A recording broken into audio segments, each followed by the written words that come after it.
I have heard, and any small boy will confirm this, that all you have to do to catch a bird is to sprinkle salt on its tail. Obviously, if you can get that close, you've got it made. But not with rhinoceros, for example. With them, salt isn't enough, as a few select Rhodesians have learned.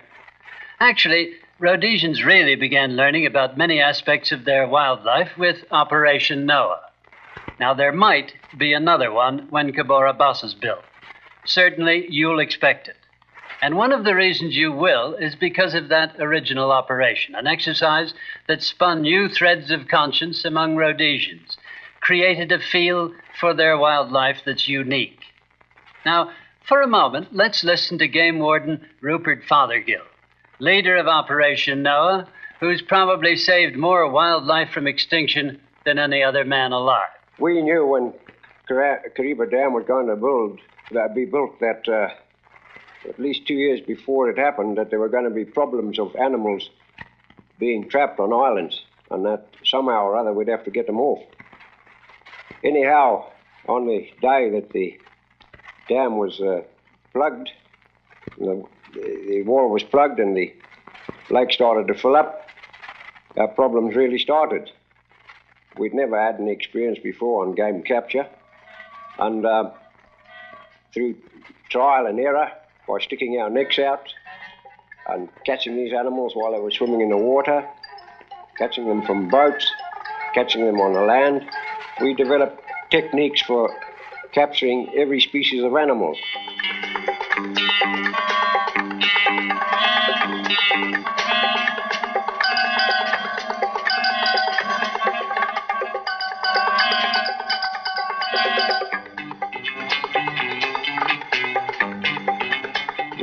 Crews of 1 European and 6 Africans in each boat. Then a landing party would go ashore with a party of 50 Africans and a couple of Europeans, and we would drive up to halfway up the island, put our nets up in the form of a kraal or circle, and drive these animals in. And during the process of rigging up these nets, should any animals take to the water, the boats could be contacted with a little walkie-talkie radio, and they'd come in and pick up any animal which had been disturbed and got into the water. We found with the larger antelopes like sable, we'd have as many as 60 sable take to the water and only 7 boats to work with a lot of quick thinking. We'd devise a method such as putting ropes over their horns and tying these animals up to partially submerged trees. And when the whole herd was tied up, then we would go around with the boats and start loading them into the boats and transport them across and release them on the mainland.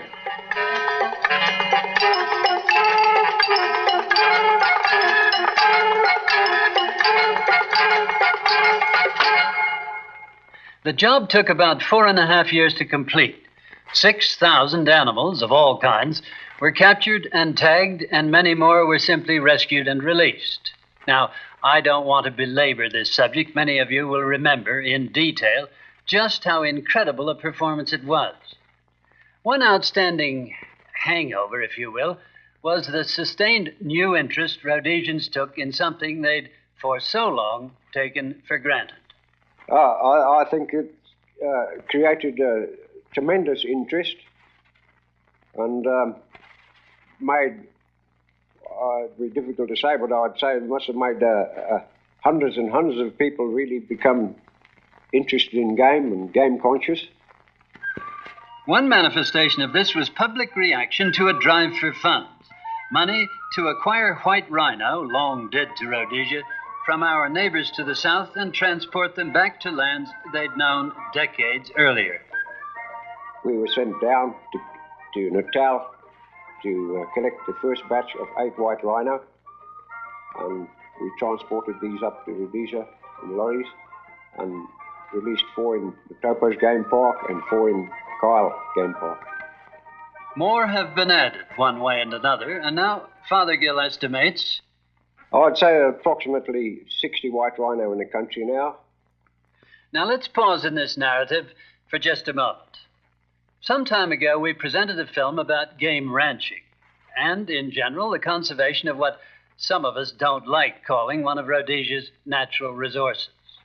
Now, before I'm accused of either being game happy or short of film on much of anything else, let me make one thing clear.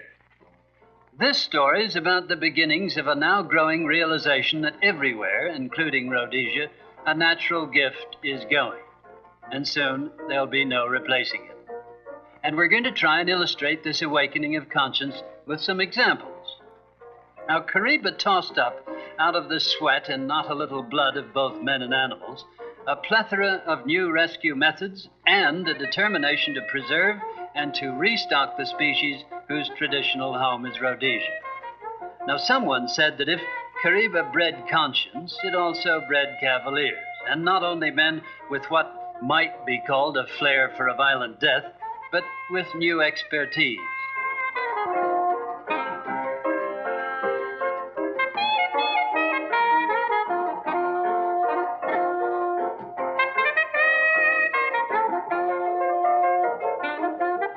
If impala, monkeys, buffalo, and birds could be saved, not just from a watery grave, but for bettering a species, why not the bigger things, like elephant?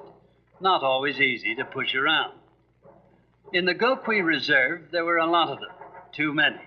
The land was needed for African settlement, so hundreds of them were pushed around, successfully, for their own good.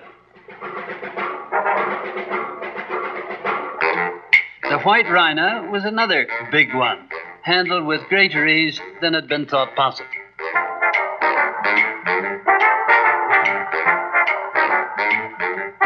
But there was yet another big one that hadn't. The black rhinos, bad-tempered and vicious. Now, I've read somewhere that this species swallows thorn bushes in chunks, so who wouldn't be bad-tempered? Anyway, they seemed to be taking care of themselves well enough. Yet these appearances were deceiving. The species was dwindling, as Fothergill notes. We have various pockets of black rhino in this country, and I'd say that there are not more than possibly 600 in the whole of Rhodesia now. At one time in the thorn bush country, they numbered in the thousands, and it's not always a natural death that kills them off. In one area alone, at least 69 poached rhino carcass has been found. Predators such as lions and hyena take their toll of the rhino calves, and in areas where settlement is taking place by Africans, there are 2 or 3 spots like this where the last remaining half dozen or dozen rhino will have to be moved. I agree. I think it's a very good idea indeed, Ian. But one thing I think that you've got to impress upon these people in these towns, the cost of one rhino is going to be approximately $250. To prevent this sort of thing, a group of low-felt settlers, and that's what they call themselves, Ian Steen, Peter Hengiston, Vic Kavanagh, and Ivor Childs, with little time to spare for it, clubbed together to work out a scheme. Very easy. Let's keep it to Rhodesia. I agree. Right, well, if we're going to do that, then each town that raises the funds for a rhino, let's name the rhino after that particular town. Yeah. Yes. Gentlemen, this is our final meeting on the Black Rhino Fund. As you know, I've been in the Lowveld now for 14 years, and I've seen the game moved out of the Triangle and Hippo Valley areas, and it's virtually all concentrated now down here in the Rhodesia Game Reserve. Pete, you're right. The one thing that this reserve is missing, of course, and we all know it, is black rhino.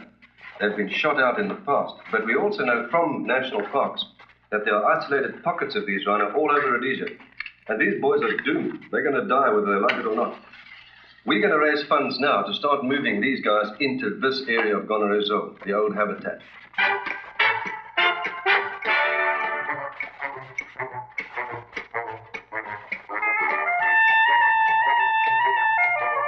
Some of the rhino these men are talking about are trapped in a pocket in the Rupesi foothills, the Eastern Highlands. 8 of them. Encroaching from one side is plantation development, and waiting for them on the others are poachers and European farmers. The latter, understandably, not prepared to have such dangerous and destructive animals blundering about in the mealies. It'll cost about £300 each to move them to Gonorrhea Zoo. And Peter Hengiston's committee will move them, hopefully with your help. your contribution to that Black Rhino Fund. National parks have recognized the value of the effort and the men responsible for it. This game reserve is ring-fenced, and these rhinos should be quite safe there. We shall start off with by capturing the black rhino down on the Chipinga area, which is fairly close to Gono Reserve. The farmers in that area have got together and are raising funds to do this job. And then at a later date, we hope somehow or other to find the money to remove these other 3 or 4 pockets which are in danger, and also put them into the Gono Reserve Game Reserve.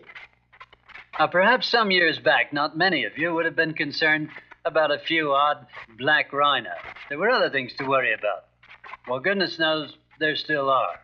But largely because of those threads of conscience and concern spun during Operation Noah, you've taken time out to add some dumb animals to your list, as well you might, even to providing the kind of salt that's required to catch them.